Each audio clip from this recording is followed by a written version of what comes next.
So we're going to use the microphone tonight just to make sure everyone can hear it, so that it picks up on the recording. But as you can see, it works very well. So good evening, everyone, and welcome to Roundabout Books. I'm Julie, the events manager.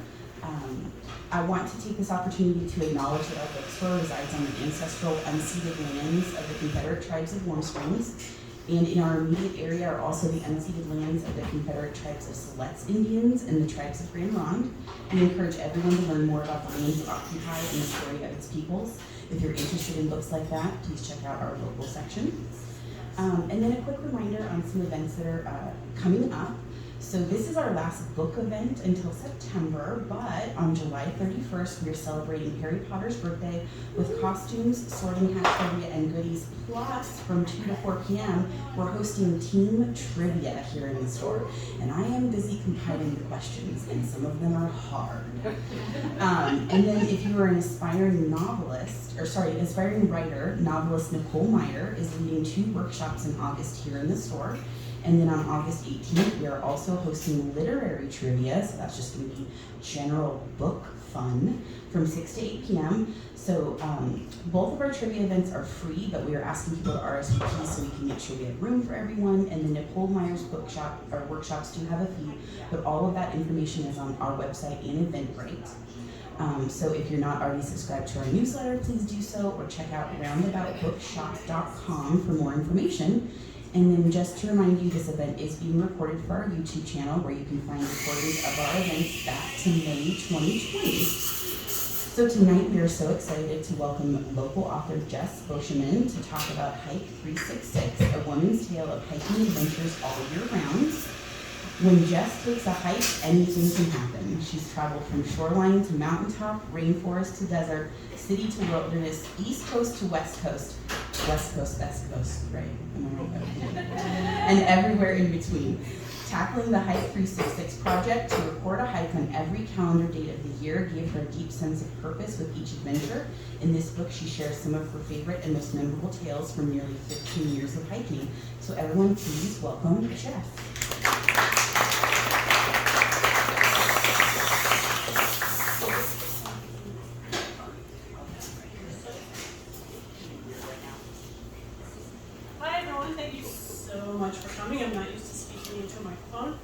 So I'll do my best, and please let me know if I'm not doing it correctly. Welcome, my name is Jess Beauchemin, and this is my pride and joy, my first book, Hike366, which is about a project that I took quite a long time to complete, despite the rumors that I finished it all by just taking a year off and hiking. Boy, do I wish that I would have done that, but alas, life gets in the way of these things. So I'm going to share about the project, about the book itself. I'm going to read some from various chapters in the book to give you kind of the sense of what the project was about, is about, how you might apply it in your own hiking. I have a feeling we have some hikers in the room right now. Yes, my people. And if you've ever gone on a hike, you're a hiker, by the way. So you don't have to have like credentials to fit that category. You are a hiker, all of you. So, anybody recognize where we are here? We got Broken Top. Here, you're looking at everybody's favorite. We're definitely in the Three Sisters Wilderness. Okay. I'm not a water person. I think that's Soda Creek, but I could be wrong. I'm a peaks person. But this is a lovely meadow on the way to Broken Top. If you've ever hiked around that area, it probably looks a little familiar. And it probably is under a bunch of snow right now, but it should be anyway. So I'm going to begin by reading the introduction to my book, because I think the concept is a little confusing, and I cannot summarize it any better than all the time I spent trying to write the introduction to the book. So we're going to begin there, and then we're going to go through a bunch of fun pictures and stories, and this will make sense in a moment. Do not try to read all that right now. Yeah. Summers are for hiking.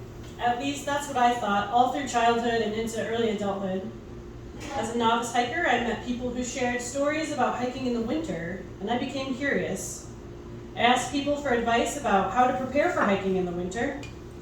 One hiker said, quote, Just keep hiking through the fall and notice how things change. That sounded so simple and reasonable. Seasons blend into each other, so by hiking every weekend, I learned from experience how my gear, skills, and planning strategies needed to adapt to seasonal changes. I did hike that fall and the following winter and spring. I began to appreciate the variety of conditions that come with year-round hiking, writing down my observations in a journal. Throughout this book, I share excerpts from these handwritten pages. It is important to me to share not only current memories, naturally distorted by time and distance, but also the feelings of being in the moment that only a journal entry can convey. In addition, I recorded some basic information about each hike in a spreadsheet. You can see the spreadsheet here. This is a very small component of the million-page spreadsheet that has all of that data.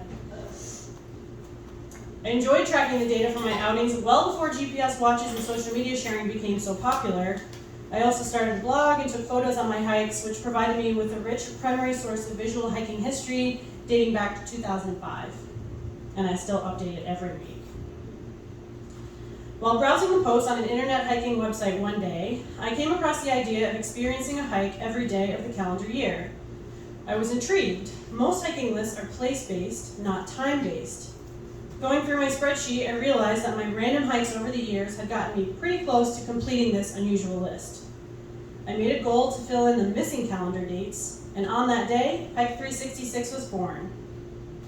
Finishing the list was an intriguing and accessible challenge that would motivate me to get out on days I wouldn't normally hit the trails. Given how much I love hiking, I was confident I would finish the project the following year. Little did I know the challenges I'd face and the many things I'd learn while working on this project. Over the next few years, I dedicated to myself to filling in the gaps and finding new hikes to add to my growing list. If I missed a day due to illness or scheduling conflicts or anything else, it set my project back a full year. This unfortunately happened several times. As Hike366 was nearing completion in May 2018, I reflected upon my experiences with hiking. I noticed a few themes, and I realized that over the years my motivations and interests changed. What started as a cheap and easy hobby morphed into an identity and a way of life. My time on the trails, on the beaches, in the woods, and in the mountains has made me who I am today. Hiking has shaped my values and provided a lens through which I see the world. In writing this book, I hope to use my experiences to share with you some insights and skills that I learned along the way. So it did take me over 12, 13, something like that, years to finish the hikes from 2005 up through 2018. And I screwed up in my notes on the last day for the project, so that also put me back another few months. Was like, can I just get this done and out of my life? Most of the experiences were super positive, but there were some obstacles and roller coaster rides along the way. And I think that's what makes it interesting for me personally and also to share, especially since you can probably think of some obstacles and roller coasters you've been on yourself. It's not always rainbows and beautiful meadows and everything else. There's lots of things that can go wrong when you're hiking. And so I'm going to share some of these stories. It's hard to boil down almost 15 years into less than 1 hour. So keep me honest on the time, and I'll leave some time at the end for questions and whatnot. But generally, the book is organized into 9 chapters. Each chapter covers a theme that came out when I was reviewing the 366 hikes in here. And of course, I had to cut a lot out to get to 366.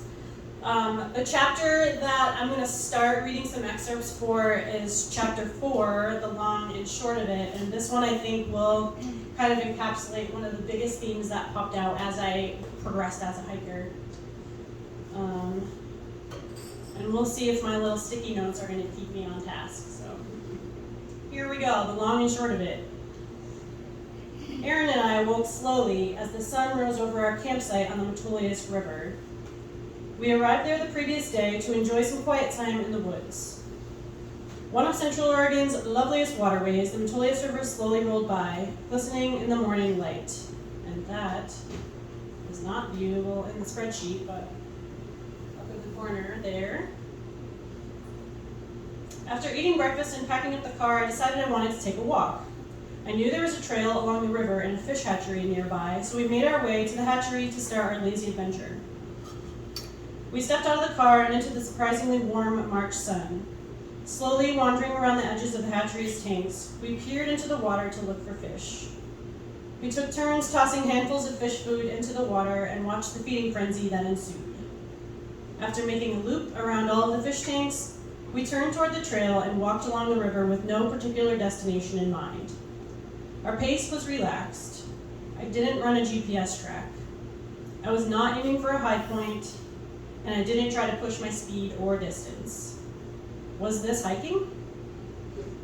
Years later, as I sat down to write this book, I agonized over whether to count or not to count this day. Yes, it was a hike. No, it wasn't a hike. Well, maybe. Since starting my hiking journey in 2005, I had mostly assessed the value of my hikes by the number of miles walked and/or the number of peaks bagged. In my mind, a hike wasn't a hike if it was less than 10 miles long. As I've racked up the miles and grown as a hiker, I've learned to respect each opportunity to get out and walk, regardless of how long or difficult the hike is.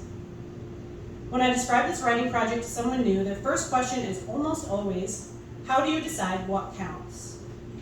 Does it have to be a certain distance? Now that everyone, it seems, is tracking steps or daily mileage on an electronic gadget, people assume that there must be a minimum distance requirement. It has taken me some time and reflection to include short hikes in my personal definition of hiking. Looking back at my history, I see that I've taken many meaningful, satisfying, and memorable hikes that didn't reach that initial and completely arbitrary 10-mile minimum. In 2006, I drove across the country alone in search of a new place to live. Here I am still, so West Coast, Best Coast, right? I'm not gonna lie. Along the way, I stopped to visit various parks and points of interest. One of these detours was Devil's Tower National Monument in Wyoming. If you've never been there, I've been here last summer. amazing. Yeah. Yes. This volcanic butte rises 1,200 feet above the surrounding landscape, making it noticeable from quite a distance away. Its tall gray walls are fractured into vertical pillars of stone. As I drove closer to the park's entrance, I became excited about exploring this rock formation more closely on foot. I walked the 1 1/3 mile trail encircling the massive rock tower. As I walked, I stared upward, mouth agape, at the impressive monolith. I couldn't believe people actually climbed up that thing. Today, I know that I'm totally capable of completing some of the park's classic routes, but back before my climbing days, this looked like a brave feat. While short, this hike helped stir in me an emotional attachment to a unique geological feature, one that I couldn't have experienced any other way. Seeing a photo just does not create the same connection. I didn't appreciate short walks very much at the time, but eventually I would learn to value hiking no matter the distance I walked.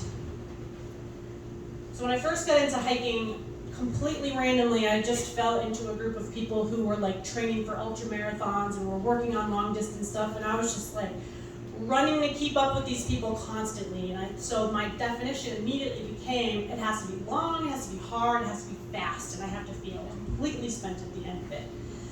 And I had no other reference point for that. And so one of the really most meaningful things of this project was to learn how to slow down, how to take shorter chunks, how to hike for other reasons, and you'll find almost 366 reasons in here to get out and hike. I never would have appreciated Devil's Tower if I was like, a mile, who cares, that's not a very long hike. That was one of the most memorable points of that drive across the country.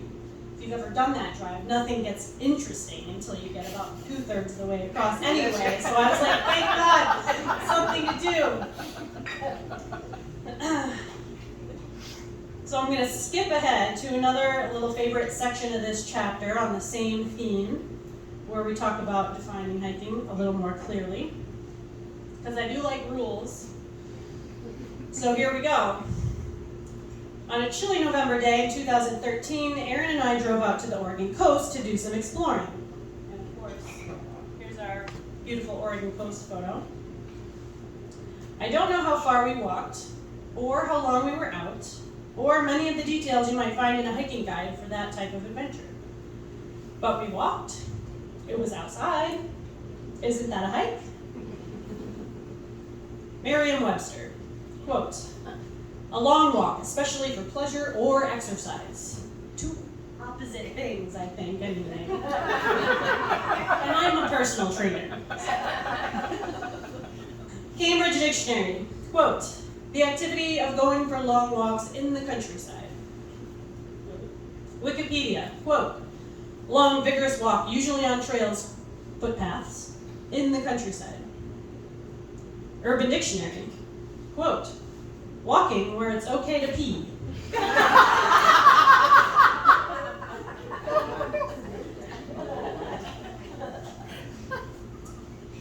We checked some of those boxes for sure, but others? Who defines long? Does that mean miles covered or time spent walking? What constitutes countryside? And who uses that term anyways? It sounded British to me. Honestly, the best definition is the silly description from Urban Dictionary. Ultimately, I decided that I am the only one who is allowed to define hiking for me. I'm calling our stroll on the Oregon coast a hike. We were out for hours. We must have covered a decent amount of ground. While we had no particular destination, no heart rate monitors, and no summit to achieve, we enjoyed all the other benefits of hiking. Nature time, physical activity, visual stimulation, and the excitement of being in a novel environment. Oh, and it was okay to pee. Earlier that summer, we had taken another short jaunt at the Oregon coast. We were spending time with family, which meant that the pace was pretty slow and the activities were not very vigorous. Aaron knew I would need to be walked, so we headed for the beach. While we were there, we decided to hike to the top of Proposal Rock. There's no official trail there, but since enough people are motivated to do such a thing, a user path is well beaten into the thick vegetation. We followed the tracks of those who came before us to stand atop the prominent rock. We could definitely pee there in the privacy of the salal thicket, so I'm calling it a hike. Short is relative, of course. A steep 4-mile round-trip hike up a mountain might feel short to me, but it might not feel so short to someone else. Likewise, a 10-mile hike might feel long to me, but it would feel short to an ultramarathon runner. And at different times of life, the same hike might feel either short and easy or long and grueling. My 6-year-old self definitely thought a mile was pretty long, and that our favorite campground in Connecticut was an eternity away from our home in Rhode Island. The drive takes less than an hour. And there are definitely days when my 40-year-old self feels like a mile of walking is really far. So it took a while to break out of those arbitrary definitions that I didn't even know that I had set for myself, but I had created these barriers and constrictions in my mind about what was allowed to count.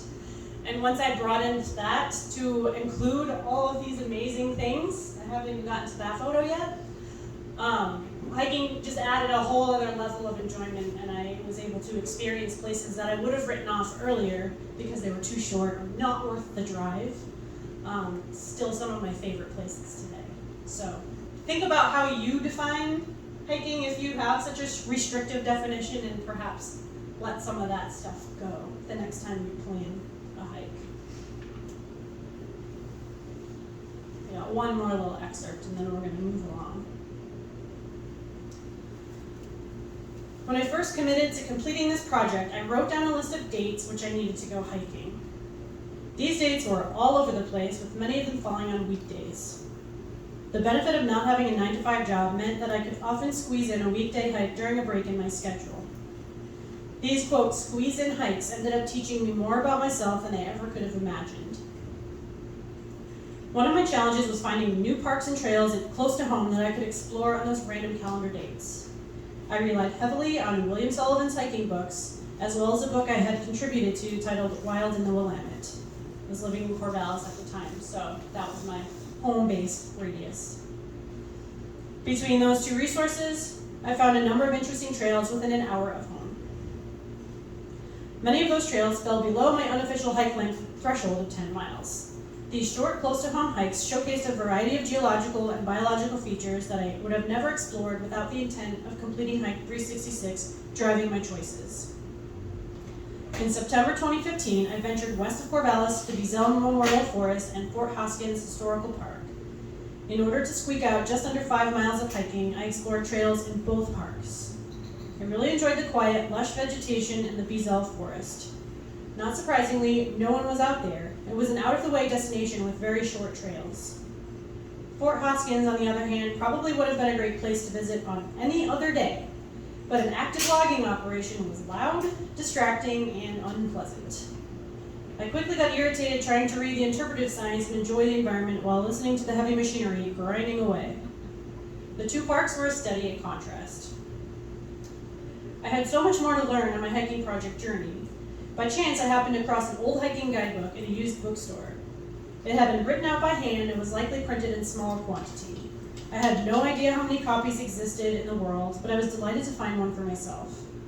Concerned about the present-day accuracy of the book's information, which you should be if you find an old hiking guidebook dusty on a shelf somewhere, I cross-checked it with more recently published information to make sure the trails and roads it mentioned were still accessible. One of the book's hikes took me to the forest outside of Eugene, where a short trail led to a lookout tower. The trail was brutally steep, but it led to an outstanding view over the trees. I explored a few other trails highlighted in the book, and they each had their own charm. Many of the trails were hard to follow because they had fallen out of popularity and were obscured by brush and fallen trees. These are now my favorite types of places to go hiking, and I found one that's not that far from you. They're all over the place. My map, compass, and GPS were handy companions on these hikes. I felt like I was stepping back in time, traveling on some old-timers' favorite trails.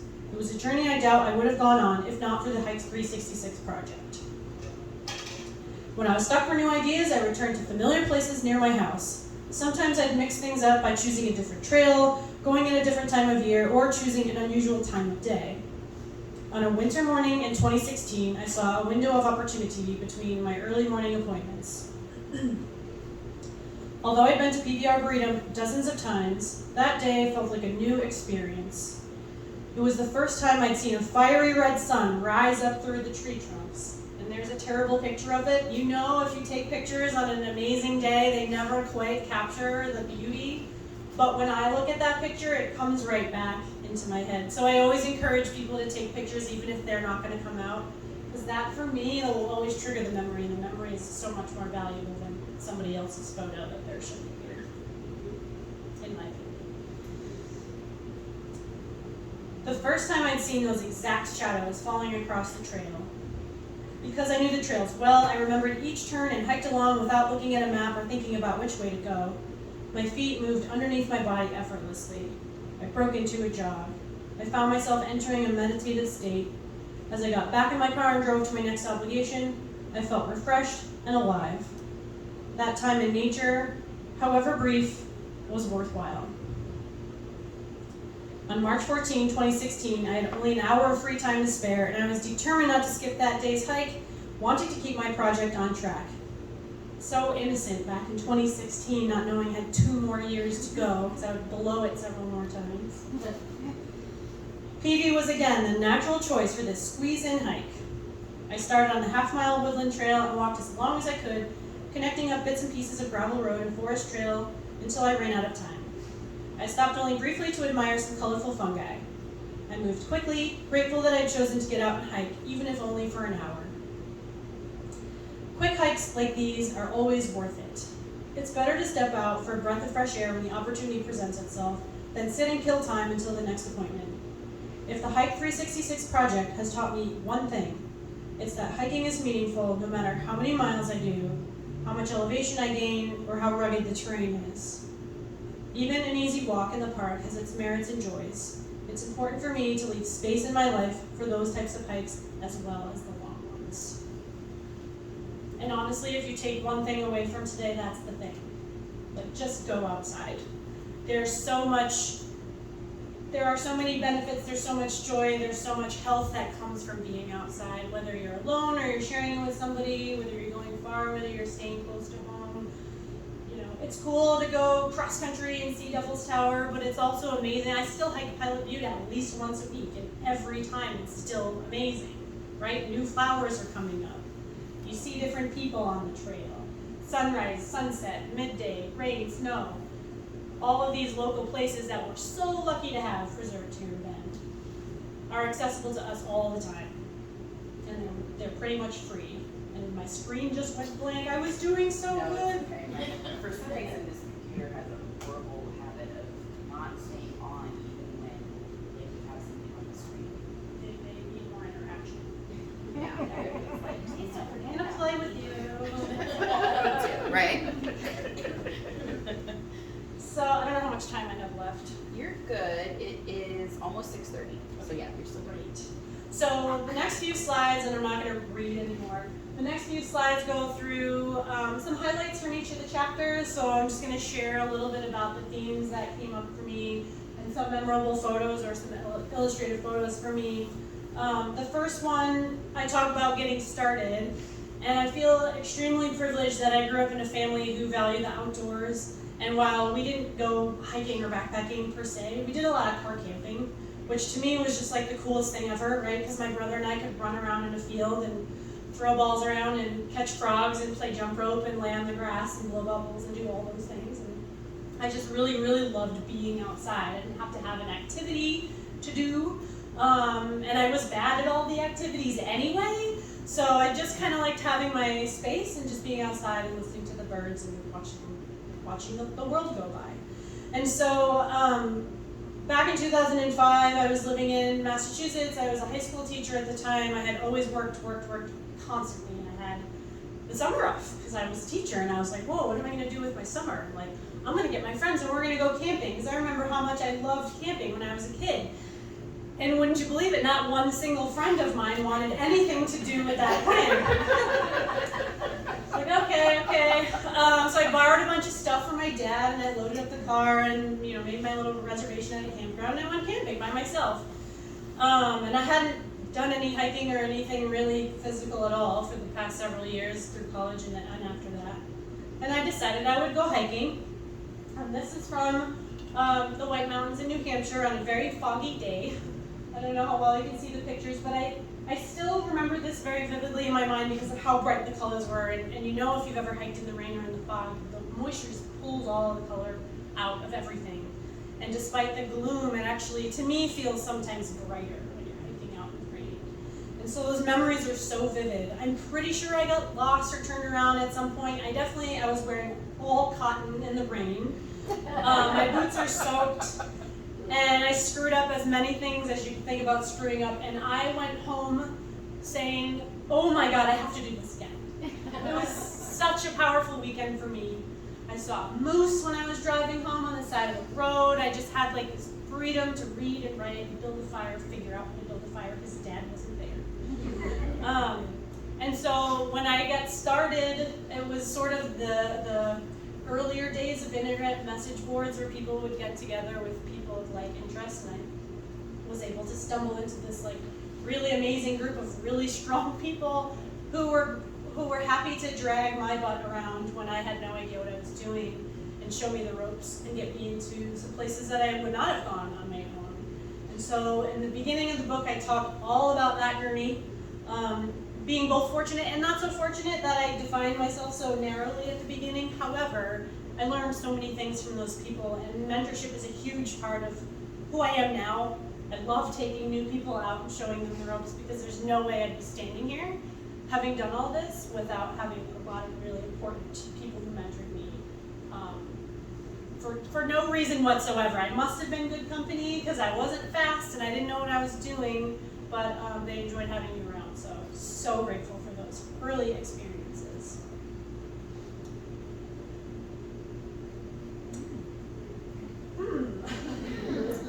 Same day. Chapter 2, I talk about hiking with other people. Despite how animated I can be in front of a crowd when I'm giving a talk, I really don't like to be around a lot of other people when I'm hiking. But when you're learning a new thing, it's an awful lot safer to be around other people. So I did a lot of hiking with people, certainly when I started and still today. And this memory, when I thought about this chapter, was one that stood out because I find a lot of my hiking partners on the internet, and this was another internet group. Somebody said, hey, we have an extra permit for Mount St. Helens. Who wants to come? And I'm like, I'll go. I've done it multiple times. Even if nobody in the group knows what they're doing, I feel like I could hold my own with this group. So I did, I went. And I show up at the parking lot, and one lady's in like a tracksuit and tennis shoes, and it's just like running the gamut. This guy looks like he's gonna go mountaineering in the 1950s up Mount Rainier, and all right, this is gonna be a day. And the day started like this. We were in the clouds and fog, and the morale was really low. Why are we doing this? Great question. Are we going to see anything from the top? This is the whole reason we came here. And I knew what the forecast was, and I knew we were going to clear it. And I've been on these mountains where you're in the clouds, and then you pop above, and it's like amazing. And so I kept telling them that, hoping that I would be right. Not confident that I would be right, but hoping, and fortunately for everyone. We did climb above those clouds, and a lot of people who had never done mountaineering like that before had their first big mountain experience, and it was such a blast to share that with them and to not have to backpedal as to the promises that I had made earlier. So this was a really fun day. What I'm not telling you yet is that later in the day, the leader of the group got so excited about sliding on his butt down the mountain, that they went way off the route, and I was in the back like, hey, I don't want to climb over all this lava rock to get back, but that's what we did. One of many reasons I'm not a huge fan of hiking in groups, especially if I don't know the people in there, so there are benefits to hiking alone, which I spend a whole chapter on. It's one of my favorite things to do. I do like a balance of hiking with people and hiking alone. I feel like as an introvert, I hit the reset button when I'm out by myself, and actually make way better decisions when I'm by myself than when I'm with other people, and I see some head nods like, yeah, we did. All the dumb stuff I've gotten myself into when I was with groups. A lot of official groups, so they do not keep you safe. They make you feel safe. Yes. And this is a particularly important hike to me because this was one of my first big hikes by myself where I had to push through a lot of rain, flooded trails, confusing trails, a lot of fog. If anybody has done any hiking in New Hampshire, at 4,000 feet, you're above tree line out there. So it's just like bedrock as far as the eye can see, tiny little alpine plants, occasional paint on the rocks, but there's no signage. It's very easy to get lost, right? So this is a day that I very easily could have said, yeah, I'm by myself, it's wet, it's raining, my boots are soaked because I still don't know how to dress myself yet. I should turn around, but I did not. And I ended up having one of my most impactful days outside. I find hiking alone specifically, to be extremely meditative. I'm not a person who can sit in a room full of candles and listen to music and meditate. That's not my jam. That makes me really anxious, actually. So I need to be moving in nature ideally, by myself. And so this was probably one of my earliest really meditative solo experiences, and I talk all about that one in the book. Pretty sure I have a long journal excerpt in there from that one.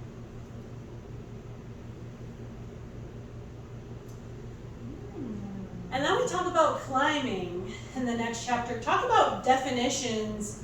Climbing doesn't really have a very concrete definition, just like hiking doesn't really have a concrete definition. So, and I talk about that in the chapter. There's scrambling, and there's rock climbing, and there's snow climbing, and there's like, is this climbing? Is this not climbing? I love the whole spectrum. I'll do the technical stuff, I'll do the non-technical stuff. I like it where it gets fuzzy. If that's where it's really interesting to me.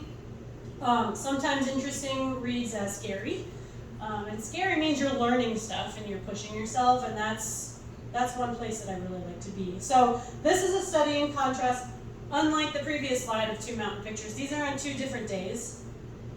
This was the bad day, and this was the good day. That is the summit of Mount Hood on the right, in a whiteout. Who knew it's really hard to navigate down Mount Hood in a whiteout? So guess who spent the night in a sleeping bag in a storm on my very first summit of Mount Hood with a person I had recently met. And guess who learned a lot that day? And is so grateful for search and rescue, who thankfully did not have to rescue us. The storm cleared at a point as soon as we could see where we were. It's like, okay, we're alive, but the worst feeling that I've ever had in my entire life was when I finally got a call out to my dad. This was before any satellite messengers or anything. And the first things he said to me when I answered the phone was, "I thought you were dead." And my heart just broke that day. So that's when I learned I needed some education. And I did that. I went and took mountaineering school with the Mizamas up in Portland, and that changed my life. And then I went up with my group on ropes, with a competent leader, with like navigation tools, and on a better weather day. Imagine, that can make all the difference when you're up in the big mountains. And I learned that lesson the hard way. In chapter 6, we go on to talk about more extreme weather conditions. So we talk about rain, snow, cold, and heat. Can make things really interesting if you're prepared for it, or at least somewhat prepared for it. I wouldn't say I nail it all the time. Nobody does, nor should we, because nature is an amazing teacher, as long as we listen to her. But hiking in extremes can be really enjoyable if you kind of know what you're getting into, and even sometimes if you don't. But I'll let you decide for yourself how you feel about that. In chapter 7, I talk about learning navigation skills. So my natural navigation skills are horrible. My dad, who I am immensely impressed by, can get into a car in a new city and immediately know his way around. I don't know how he does it. He's like a passenger pigeon. And I did not inherit that gene. So, especially in the days before Google Maps and GPS on phones and things, I'm like unfolding this gigantic map, trying to figure out where I am, trying to figure out how to use a compass and use it wisely. My navigation skills have gotten a lot better, to the point where I teach basic classes now, which is really fun. But this day, if you are the type of person who's like, I don't need to know how to use a compass, I never carry a compass on my hike, let me tell you. The only reason I am not still in that thicket right now is because I had a compass with me, because I decided to take a shortcut at the Oregon coast. Bad idea. This is what shortcuts look like. Turns out it's really easy to walk in an actual 360-degree circle and come out on exactly the same side of the spit that you started. And the compass told me, well, the ocean is west. If there's one thing I know, the ocean is west. And I just barreled through that thicket until I got there. So learning navigation skills, super helpful. Chapter 8, so there is art in this book. I am an artist sometimes, and I decided that I wanted to illustrate each chapter with some sort of iconic imagery from the chapter, based on the photos that I took on my hikes. This is my husband with his pants rolled up in Buckskin Gulch in Utah. And the artwork that accompanies that photo in the book. And this chapter is all about unique experiences, and this was for sure a unique experience. But I also talk about hiking from Brooklyn to Manhattan, in through the city streets and over the Brooklyn Bridge and through Prospect Park. And I talk about hiking at night and hiking for sunrises, and I talk about hiking in caves and in very unusual places. The Earth is a pretty incredible place with a lot of diversity, and it's cool if you have your favorite trail and you hike it all the time, but also like veer out, because there's a lot of stuff out there to see. It's really cool. This was definitely the highlight of that trip, was hiking past the group that said, oh, you can't hike Buckskin Gulch today because it's flooded. And I said, all right, thank you. And we rolled up our pants and we took off our shoes and we hiked miles and miles and miles down this amazing slot canyon. It spurred me on to want to plan a second trip to go back and do the whole thing. Because it's like 20 miles long. It's crazy. And then the last chapter, I needed to end with some sort of a stewardship message, because I feel like, and I don't speak for everybody for sure, but I feel like this about myself, and I'm working on changing that, and that we often take more than we give to our public spaces. And so leave no trace is one of the ways that you can think about, conceptualize, how can we tread lightly on the land? How can we respect the land? It's a common thing that we all share with each other. How can we learn about the history of the land? And where it came from and why we have it and how we can be good stewards of it moving forward. And so each of these 7 photos illustrates the 7 principles of leave no trace. I'm not sure if anybody's familiar with leave no trace. The one thing everybody thinks about is pick up your trash. And like, cool, definitely pick up your trash, but it's way more than pick up your trash. It's plan ahead and prepare. So you don't end up backpacking on the PCT in March on Mount Hood like a newbie thinking, well, it's the PCT, it's well marked, it's not going to be a problem. And then there's 5 feet of snow at the trailhead and I didn't have snowshoes with me. Ask me later about how that turned out. It's also about traveling and camping on durable surfaces, so not wandering out into beautiful alpine meadows because they're beautiful and you want your Instagram photo taken there. Maybe not the best idea. Lots of other people want to do that too, and imagine what it would look like if we all did it. Number 3 is about garbage and poop. We don't like to talk about poop, but we all do it, and our animals do too.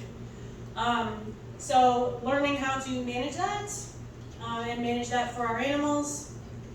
Number 4 talks about leaving it as you find it. So this is from Upaki National Monument in Arizona. It preserves some native sites, home sites, and there's signs everywhere like, please, if you find something, like, don't take it with you, it doesn't belong to you. The reason why we don't have a ton of stuff left is because there was so much taking of things. And I don't understand why people want to have that thing on their shelf in the house when it's so much more meaningful when you stumble across it on the trail. So my husband is amazing at finding arrowheads. I don't know how he does it, but every time we go, he's like, oh, look at this. And we look at it, we take a picture, and we put it back. So somebody else can have that same experience, because that's the joy. Not going to your friend's house and them pointing out their collection of 35,000 rocks that you don't care about at all. Number 5 is about campfires, and that's a photo from near the summit of Mount Bailey when all of southern Oregon was on fire, and that was all smoke, and it was like walking through a chimney trying to get up that mountain. It was awful. And we know that climate change, hopefully, is real, right? We know that is happening, and wildfires are getting worse, and it doesn't help when we don't take care of our campfires that we, for some reason, still have to have when it's 90 degrees out. I won't understand that either. But you can still go camping without a campfire. Take it from me, it's true. The rumors are true. There are safe ways to have campfires, and it's helpful to do that research ahead of time so you know how to do that, when and where and how. Number 6 is about respecting wildlife. We love seeing wildlife on the trail, unless it's a cougar, probably. Most of us. This is a bunch of seals on the beach. Many, many years ago when I was hiking with my mom, we rounded a corner and look, all these seals. And she wanted to get close and take a look, and I started noticing they were noticing us. And I said, whoa, whoa, whoa, whoa. When the wildlife starts noticing you, that means you're too close. So remembering that when you're going out, it's hard to resist that urge sometimes, but we all have like amazing phones or cameras on our phones right now. So you can take pictures from afar that look pretty darn good. And you can still observe the animals from afar. So respecting animals, and then lastly, respecting other visitors. And this looks like a super serene and awesome trail, which it was in Hawaii. But as we were walking along the trail, we start hearing this party going on. And we see this guy pulling a speaker like this big, like a suitcase. And we're like, okay, would you like some headphones? Like, I get it if you want to listen to music when you're hiking, but that was like over the top. So please don't like bring rolling speakers into the woods. That would make me super happy. People like to sometimes listen to music on their phones while they're hiking, which A, the music sounds horrible, even if it's a good song. And B, I don't know, just put headphones in or save the music for another time. And also manage your pets. Falls under that category. I am allergic to dogs. I don't like dogs, and when dogs are all over my business, I have to go home and wash all my clothes and take a shower because I will get a terrible reaction from that. And I know that Bend is a dog town, and y'all love your dogs. I love your dogs when they are away from me. So keep them on a leash or keep them under control. I don't care how friendly your dog is, I do not want to be your dog's friend. So remember that we are all different individuals. We have different needs, we go outside for different reasons, and to assume that everybody outdoors is out there for the same reasons we are is to make a huge misjudgment. And it took me a long time to learn that. A surprisingly long time. I think we're all very much in our heads, especially when we go outside. We want to do our thing. And guy with the Bluetooth speaker thought he was cool. He was sharing his music with the world. What do I want that music? So learn that we're all different. We all belong out there, totally. And we can reduce conflict by thinking about how we can all share that space together. I don't know how much time I have left, but these are some ways that you can find me. I am happy to answer questions or share more stories, or I'm happy to just let y'all go home. There are cards on your chairs. One of my pandemic projects was to start drawing wallflowers, and I ended up turning a lot of them into cards, and you can take one home. Take your favorite. We have about 10 minutes for Q&A. Okay. If anybody has questions, please. Bring it on. So you said that this experience, this project really changed you in ways that you wouldn't have predicted. How are you a different person today before you started? Great question. How am I a different person today than when I started? Well, I'm a little older. I don't wear cotton when I go hiking anymore. And to be more serious, I really have leaned into what are all the different ways I can be outdoors that don't have to do with time, distance, speed. My spreadsheet, the columns I collapsed on the spreadsheet were my speed and other factors related to that, because I don't care anymore.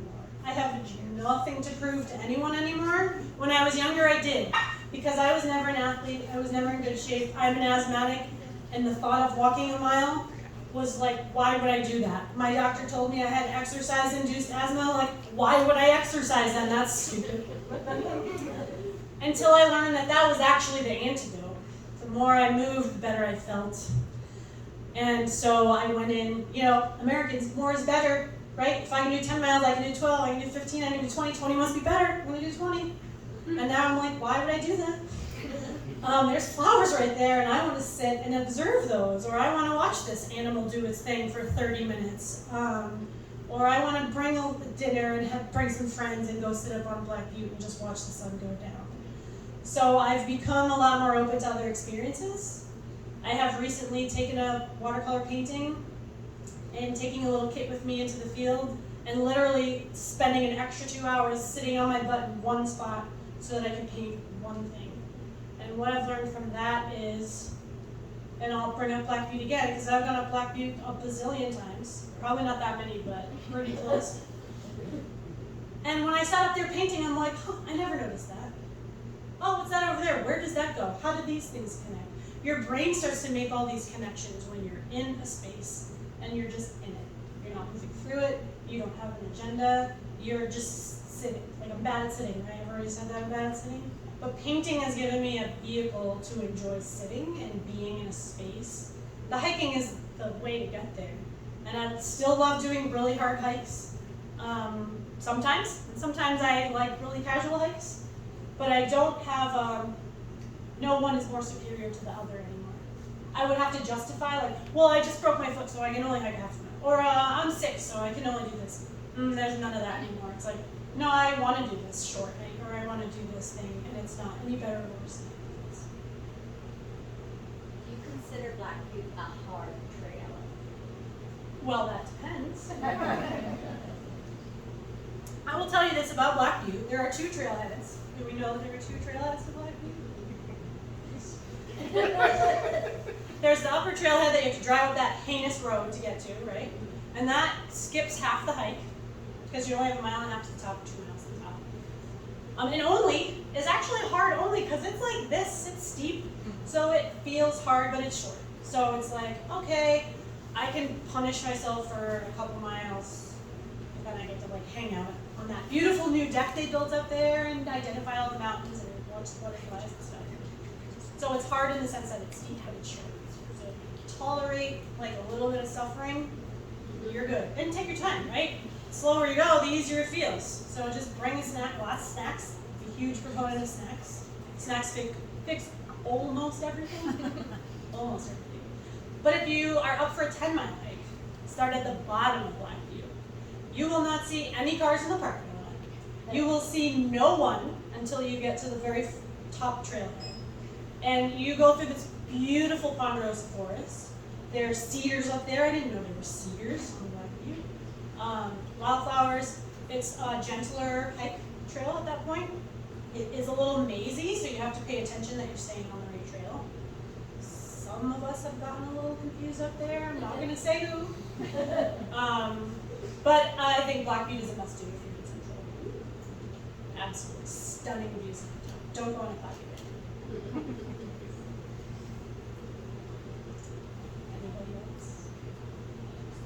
So do you have hiking groups? Is that what you're doing? Are you hiking groups or? I do not do hiking groups. I tried to do hiking groups, and what I learned as a volunteer leader for hiking groups is that not everybody is as well prepared as me when I show up to somebody else's hike.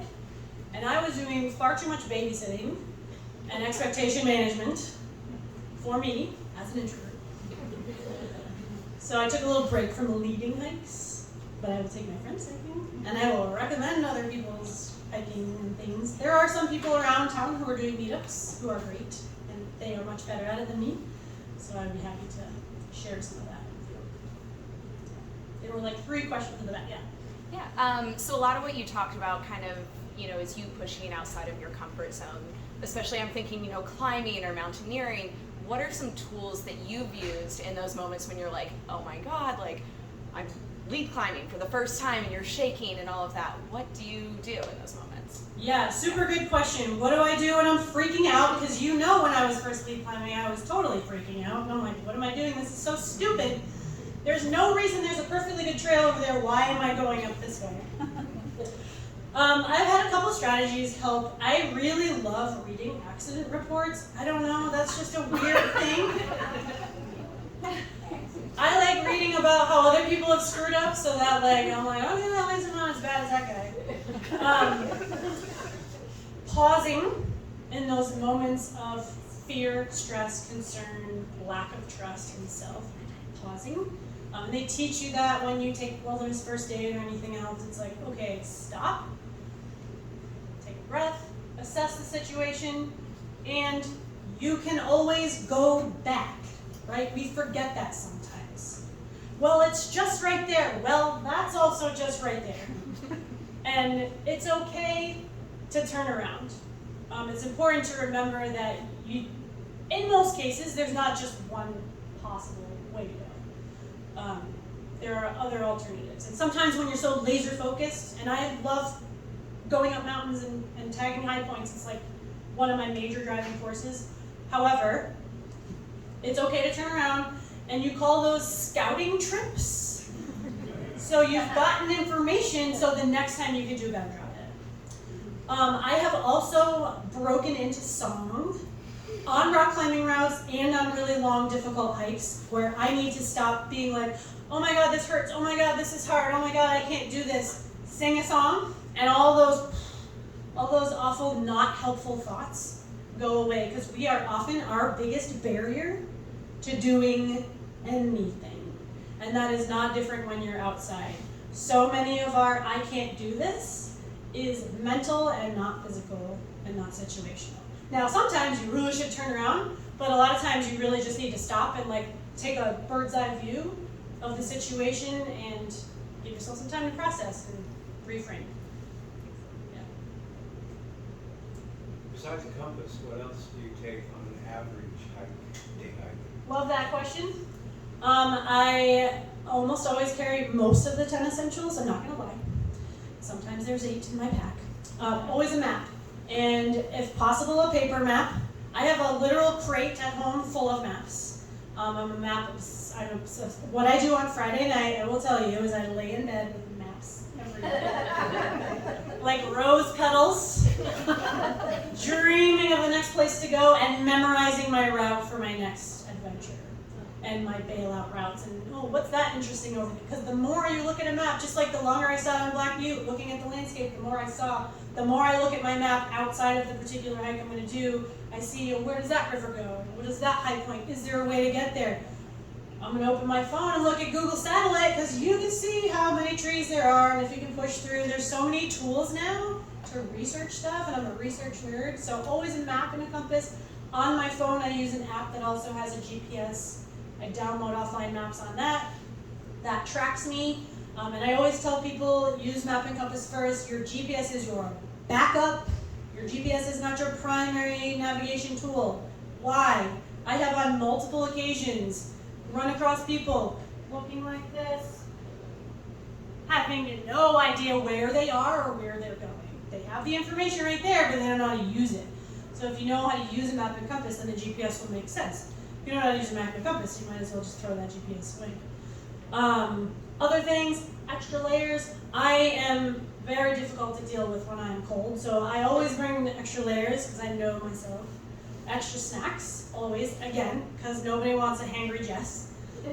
Plenty of water, and sun protection, first aid kit, and I carry a Garmin InReach with me, which if you're not sure what that is, it's a little satellite messaging device. Since I do so much hiking alone, after my Mount Hood debacle, guess whose parents bought them a device to take with them? And again, I'm not going to call anybody out in this room. And it's ever since I've used one on every hike. I take it with me. I have my contacts programmed in. They know where I'm going. Leaving a plan with somebody is helpful, even if it's like, oh, it's no big deal. Leave a plan with somebody. And then also tell them like what to do if the plan doesn't execute, because another funny story. My mom was on my GPS device when my dad and I decided to go on a failed backpacking trip, and we bailed out early, and I thought I had pushed a button to say, hey, we're bailing out early, and instead it like sent her help messages every 5 minutes, and she was freaking out, as she should have been, and didn't know what to do. So, you know, like work that out with your people before you don't show up at home or something like that ridiculousness happens. It all worked out fine. I'm still here. She didn't kill me. So yeah, think of things like that. Make sure you're wearing comfortable shoes, comfortable clothing, that you have done your research ahead of time. To me, the prep work makes the hike. Like if you just show up somewhere and you have no idea what you're doing, I can't tell you how many times I've gone hiking and people are coming up to me and they're like, oh, where does this trail go? Or is this a loop? I'm like, yeah, you didn't look that up ahead of time? And there was a sign at the trailhead, like just have some knowledge about your trail. I'll mention one more thing about first aid kits. Don't buy one at the store that's all pre-packaged and then just throw it in your pack and don't take it out until somebody's like bleeding out. Make your own first aid kit and put the things in there that you know how to use, because a bunch of stuff that you've never seen before probably not going to help you in an emergency, right? So I'm a huge fan of making your own. Have a bunch of friends over, because when you buy stuff you have to buy like 10 of them, so you can divvy them out. Everybody can make their own first aid kit making party. You can thank me for that idea. Send me an email, send me pictures. Yeah. I was just curious, where is the place to pee between Brooklyn and Lots of public parks. Alleyway somewhere. It's harder for women, right? We have to be so much more discreet about it than men, so. Good question. And highly recommend that walk. Yeah. Anybody else? Excellent. Thank you.